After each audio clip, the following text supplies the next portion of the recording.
Алтын балық.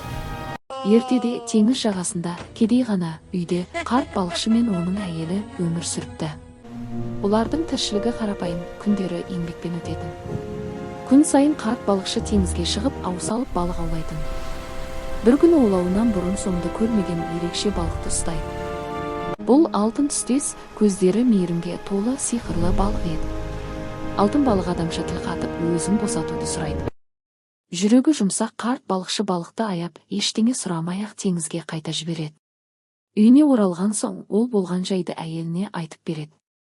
Алайда әйелі бұған разы болмай, қартты қайтадан теңізге жібереді.